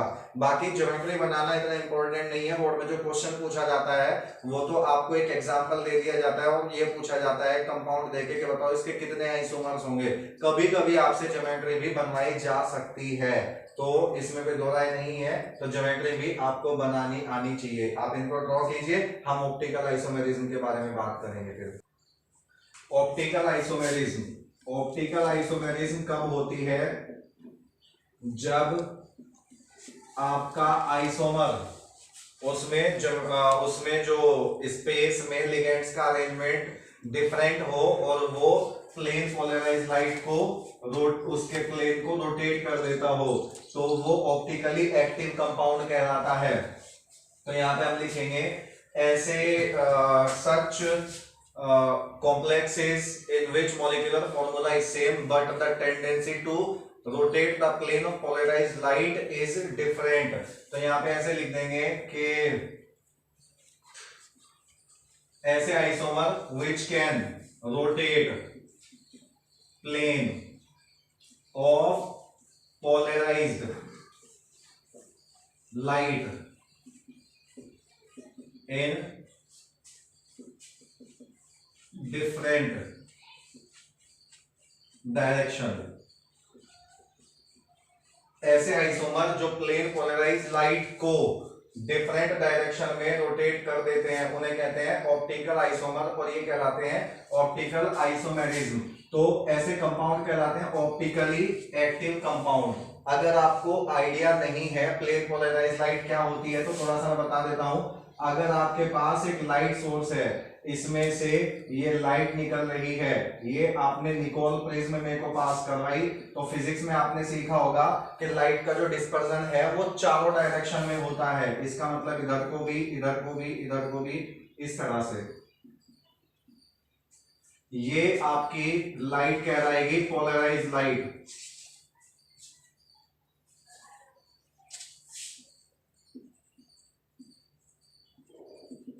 अब अगर हम इस लाइट सोर्स से निकलने वाली लाइट को हम पास करवा दें एक ऐसे सॉल्यूशन में जिसमें ऑप्टिकली एक्टिव कंपाउंड होगा, और फिर इसको निकोल प्रिज्म में पास करवाएं, तो यहां पर ये लाइट जो है सेम प्लेन में, इसकी जो रेज है सारी की सारी सेम प्लेन में आ जाएगी। ये हो जाएगी प्लेन पोलराइज लाइट, और ये है नॉन पोलराइज लाइट, और ये हो जाएगी पोलराइज लाइट। अब इसको ऐसे समझिए, जैसे मान लीजिए पहले लाइट चारों डायरेक्शन में फैल रही थी, और फिर जो रोशनी है वो सारी की सारी रेज सेम प्लेन में हो गई, सारी रेज एक सेम प्लेन में हो गई लाइक माई हैंड। अब ये किसी ऐसे ऑप्टिकली एक्टिव कंपाउंड के सॉल्यूशन में डाली जाती हैं कि वो इस प्लेन को या तो ऐसे घुमा देगा क्लॉकवाइज, ठीक है, अगर वो क्लॉकवाइज घुमाता है तो उसे कहते हैं डेक्स्ट्रो रोटेटरी, और अगर ये प्लेन पोलराइज लाइट का जो प्लेन है वो इस तरह से एंटी क्लॉकवाइज घुमा उल्टी डायरेक्शन में, घड़ी की सुई की उल्टी डायरेक्शन में, तो उसे कहेंगे लेवियो रोटेटरी।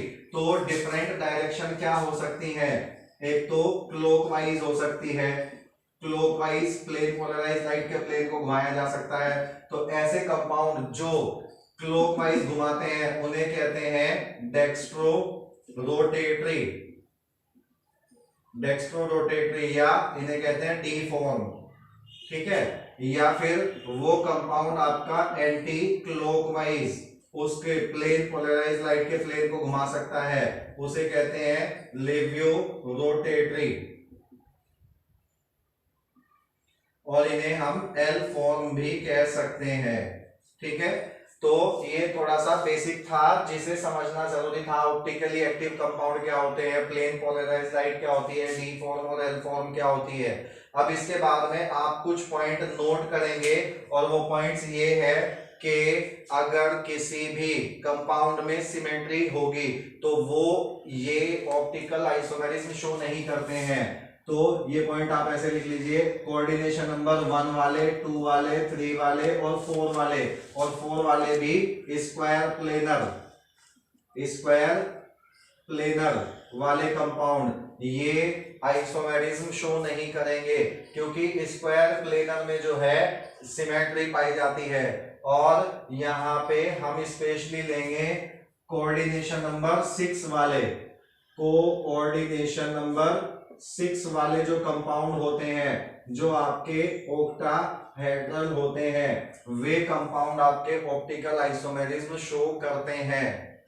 अब वे कंपाउंड कैसे हो सकते हैं, वो कंपाउंड आपके MAA3 टाइप के हो सकते हैं। MAA3 टाइप का मतलब है कि बाइडेंटेड लिगेंड के 3 मॉलिक्यूल होंगे, और वो 3 total 6 lone pair central metal atom को देंगे। तो इसमें हाँ एक चीज और याद रखिएगा कि जो ये ऑप्टिकली एक्टिव कंपाउंड होते हैं, जो ऑप्टिकल आइसोमर होते हैं, ये एक दूसरे की मिरर इमेज बनाते हैं। मिरर इमेज कैसे बनती है उन्हें मैं भी बता दूंगा। और इन्हें हम एक चीज और कहते हैं ऑप्टिकल आइसोमर्स को इनेंशियोमर्स। ये छोटी छोटी सी टर्मिनोलॉजी में इसलिए लिख रहा हूं ताकि बुक में जब आप सेल्फ स्टडी करेंगे तो आपको इनमें कंफ्यूजन ना हो। खैर, तो यहाँ पे आते हैं, इसके लिए आपको ये सेंट्रल मेटल एटम ड्रॉ करना होगा, ऑक्टाहेड्रल ज्योमेट्री ड्रॉ करनी होगी। इसके बाद आपके पास ये बाइडेंटेड लिगेंड के 3 मॉलिक्यूल हैं, इनको आप किस तरह से अरेंज करेंगे, तो इसे देखिए, आप एक ईन सपोज करें, ये आपके पास ईन है, मैं यहाँ पे ऐसे कर देता हूँ, कोई भी मेटल एटम है, इसके साथ 3 मॉलिक्यूल जुड़े हुए हैं, प्लस माइनस चार्ज जो भी होगा उससे हमें कोई मतलब नहीं, हमें तो यहाँ पे सिर्फ ज्योमेट्री देखनी है। तो एक ईन को हमने यहाँ पर जोड़ दिया, दूसरा ईन हम यहाँ जोड़ सकते हैं, और तीसरा ईन हम यहाँ पर जोड़ सकते हैं। तो इस तरह से ये हमारी टोटल 6 वैलेंसी, इसकी सेकेंडरी वैलेंसी पूरी हो गई, और तीनों ईन हमने इससे जोड़ के दिखा दिए। अब अगर आप यहाँ पर मिरर रख देते हैं, शीशा रख देते हैं, तो इस केस में आपका क्या होगा कि ये कंपाउंड जब आप मिरर में देखेंगे तो कुछ इस तरह से दिखाई देगा आपको। देखो, ये वाला जो ईन है जो उधर की साइड था वो अब इधर की साइड दिखाई देगा आपको यहाँ पर, ठीक। और ये जो दो इन हैं ये आपको दिखाई देंगे यहां पर। अब इनमें से एक को आप डी फॉर्म लिख लीजिए, एक को आप एल फॉर्म लिख लीजिए। कोई से को भी कोई सा लिख सकते हैं, लेकिन एक को अगर डी फॉर्म लिख दोगे तो डेफिनेटली दूसरे वाला आपका एल फॉर्म होगा। किसी को भी डी फॉर्म और एल फॉर्म लिख सकते हैं। मैंने ऐसा क्यों कहा? क्योंकि ये चीज आप देख करके नहीं बता सकते कौन सी डी फॉर्म है कौन सी एल फॉर्म है। इसको प्रैक्टिकली ही मेजर करना होता है, और इसको मेजर करने के लिए जो इंस्ट्रूमेंट यूज होता है उसे हम पोलराइजोमीटर कहते हैं। तो ये केवल प्रैक्टिकली ही देखा जा सकता है कि इनमें से कौन सा कंपाउंड ऐसा है जो डी फॉर्म है और जो एल फॉर्म है। तो फिलहाल लिखने के लिए हम इस तरह से किसी को भी डी फॉर्म और एल फॉर्म मान सकते हैं। अब हम दूसरा एग्जांपल लेते हैं। ये कंपाउंड MaA2B2 टाइप के कंपाउंड ये लेते हैं। इस तरह के जो कंपाउंड होंगे सॉरी, तो उसमें जो है किस तरह से आप इनकी ऑप्टिकल आइसोमर्स की ज्योमेट्री ड्रॉ करेंगे। आपके पास देखो एक चीज ध्यान रखना कि इसमें कभी कभी क्वेश्चन ऐसा भी आता है। पहले अगर मैं आपको ये कहूं क्या ये ज्योमेट्रिकल आइसोमर भी बना सकता है? बना के देखते हैं। सेंट्रल मेटल एटम है, ऑक्टाहेड्रल ज्योमेट्री ड्रॉ कीजिए, और इसके बाद देखो ये दो लिगेंड एक जैसे हैं। अभी फिलहाल इनको यहां पर लिख लें और ये वाले लिगेंड आप यहां पर लिख लें इस तरह से। अब ये तो एक जैसे लिगेंड एक साइड में, एक जैसे लिगेंड एक साइड में, ये हुआ सिस आइसोमर। अब अगर इसके ट्रांसफॉर्म आपको बनानी है तो ट्रांसफॉर्म कैसे बनाएंगे? सेंट्रल मेटल एटम यहां पर ड्रॉ करेंगे, ऑक्टाहेड्रल ज्योमेट्री ड्रॉ करेंगे, और एक भी यहां बना ले, एक भी यहां बना ले, और इन आ जाएगा आपका यहां और यहां। ठीक है, अब ये हमारा हो गया ट्रांस आइसोमर। अब इसमें देखिए अगर मैं इसके यहां पर मिरर रख दूं और मिरर रखने के बाद मैं इसको मिरर में देखूं तो इसकी स्ट्रक्चर कैसी दिखाई देगी मुझे? ये आपको कुछ इस तरह से बी यहां पे दिखेगा, बी यहां पे दिखेगा, और एक इन यहां पर दिखेगा, और एक इन आपको यहां पर दिखेगा। तो इसका सिस आइसोमर की डी फॉर्म भी बन सकती है और एल फॉर्म भी बन सकती है। लेकिन अगर हम बात करें ट्रांसफॉर्म की, ये बोर्ड में क्वेश्चन पूछा जा सकता है आपसे कि जो ज्योमेट्रिकल आइसोमर है उसमें से सिस फॉर्म क्या ऑप्टिकल आइसोमर की फॉर्म बना सकती है? हाँ, लेकिन ट्रांस वाले बना सकते हैं। तो इसके लिए मैं एक काम करता हूं, आपको स्ट्रक्चर यहां पे थोड़ा सा बना के दिखाता हूं इसकी। जैसे हमने बात की, ये हमारा सेंट्रल मेटल एटम है और इसमें हमने ये बी और बी, एक इन यहां पर ड्रॉ कर लिया और एक इन यहां पर ड्रॉ कर लिया, और इसकी मिरर इमेज बना के देखो। जब आप इसे मिरर में देखेंगे तो ये आपको कैसा दिखाई देगा? मेटल एटम यहां पर दिखेगा और एक इन यहां पर दिखेगा, एक इन यहां पर दिखेगा, और बी यहां पर है। तो ये तो सेम है, इसमें तो मिरर इमेज बनी ही नहीं। तो इसका मतलब ये हुआ कि जब MaA2 टाइप का B2 टाइप का कंपाउंड आपका होगा, तो मान लो आपसे मैं कहूं कि इस कंपाउंड से, ऐसे कंपाउंड से कितने आइसोमर पॉसिबल हैं? स्टीरियो आइसोमर ही मान लेते हैं, कितने आइसोमर पॉसिबल है? तो इससे दो तो ज्योमेट्रिकल आइसोमर बन सकते हैं, सिस वाला और ट्रांस वाला, और तीसरा जो है सिस आइसोमर की मिरर इमेज बन सकती है। ये हो गए तीन। ट्रांस आइसोमर की मिरर इमेज नहीं बन सकती, तो ये कैंसिल कर देंगे। तो टोटल आइसोमर कितने जनरेट हो सकते हैं इससे? कितनी पॉसिबिलिटी है? आपको अगर कोई और तरीका लगता हो इन्हें डिफरेंट पोजीशन पर लगा के देखने का, आप देख लीजिए। अगर 3 से ज्यादा आप इसके आइसोमर बना पाएंगे तो बता दीजिए, ऐसा नहीं होगा। तो ये आपके MAA3 टाइप के कंपाउंड हो सकते हैं ऑक्टाहेड्रल ज्योमेट्री वाले, जो आपके यहाँ पर ये शो करेंगे ऑप्टिकल आइसोमेरिज्म, या फिर MAA2B2 टाइप के कंपाउंड हो सकते हैं। MAA2B2 टाइप के कंपाउंड में सिस आइसोमर्स जो है वो आपकी ऑप्टिकल आइसोमेरिज्म शो करेंगे, लेकिन ट्रांस वाले हैं आपकी आइसोमेरिज्म ऑप्टिकल वाली शो नहीं करेंगे, इनकी मिरर इमेज बनाना पॉसिबल नहीं है। और लास्ट टाइप लेते हैं MAA2B2C2। ऐसे कंपाउंड जो होंगे वो भी आपकी ऑप्टिकल आइसोमेरिज्म शो कर सकते हैं। यहाँ पे भी कोऑर्डिनेशन नंबर 6 है। ये छोटी छोटी बात मैं बस रिवाइज करवा रहा हूँ, बार बार बताने की नहीं है। वैसे देखो, एक बाइडेंटेट लिगेंड है तो 2 लोन पेयर ये देगा, 2 लोन पेयर ये देंगे, 2 लोन पेयर ये देंगे, तो टोटल 6 हो गए। तो कोऑर्डिनेशन नंबर 6, इस वजह से ज्योमेट्री जो है वो आपकी 6 रहेगी। यहाँ पर ऑक्टाहेड्रल ज्योमेट्री ड्रॉ करेंगे। इस ऑक्टाहेड्रल ज्योमेट्री को ड्रॉ करने के बाद हम क्या करेंगे, एक यहाँ पर ये इन, या चलो एक काम करता हूँ, आपकी बात इसे ए ही लिख देता हूँ, आपको आइडिया रहेगा कि इनको ड्रॉ किस तरह से करना है आपको। इसके अलावा आप यहाँ पर बी और बी, सी एंड सी ये दोनों ले सकते हैं। तो ये आपका सिस आइसोमर भी है, एक जैसे लिगेंड एक साइड में, एक जैसे लिगेंड एक साइड में और ये एक जैसे एक साइड में, ये कोई फर्क नहीं पड़ता। अब अगर हम इसका मिरर इमेज ड्रॉ करने लगे, तो मिरर इमेज अगर इसकी ड्रॉ करेंगे आप, तो ये मिरर में आपको कुछ इस तरह से दिखाई देगा। आपके जो बी हैं वे बी यहाँ पर दिखाई देंगे, सी आपको यहाँ पर दिखाई देंगे, और इन जो है वो आपको अपोजिट डायरेक्शन में दिखाई देगा।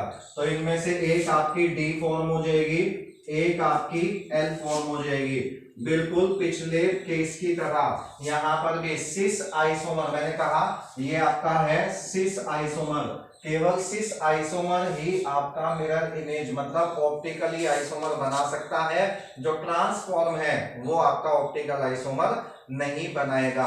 तो यहाँ पर एक बार और देख लीजिए इसको, ये आपको सारे नोट करने हैं, और इसका चाहे तो आप स्क्रीनशॉट ले लें, या आप कई बार लिख करके स्टॉप पोज करके आप इसको लिखने की प्रैक्टिस करें। ये ज्योमेट्री ड्रॉ करना आना आपको जरूरी है, तभी आपको इनका आइडिया होगा। तो यहाँ पर ये टॉपिक हमारा कंप्लीट हो जाता है। इसके बाद हम कुछ थ्योरीज हैं जो कोऑर्डिनेशन कंपाउंड्स के बारे में दी गई थी, इसके आगे के वीडियो लेक्चर में हम उसके बारे में पढ़ेंगे। तो अभी तक के लिए फिलहाल यहीं तक के लिए आपको करना है, इन चीजों को नोट कीजिए, समझिए। कोई प्रॉब्लम होती है तो हमें कमेंट सेक्शन में लिख के बताएं, और हम कोशिश करेंगे कि आपके सभी आंसर्स के हम सभी क्वेश्चन के आंसर्स हम दे सकें। ठीक है, तो आप हमारे साथ बने रहिए। वीडियो आपको अच्छे लगे तो लाइक कर दें और सब्सक्राइब करें, और जितने भी आपके फ्रेंड्स हैं जिन्हें IUPAC नोमेनक्लेचर कॉम्प्लेक्स कंपाउंड का सीखना है और आइसोमेरिज्म कॉम्प्लेक्स कंपाउंड सीखनी है, तो प्लीज ज्यादा से ज्यादा उन बच्चों के पास वीडियो को शेयर भी करें और हमारे साथ बने रहें। Thank you, have a nice day.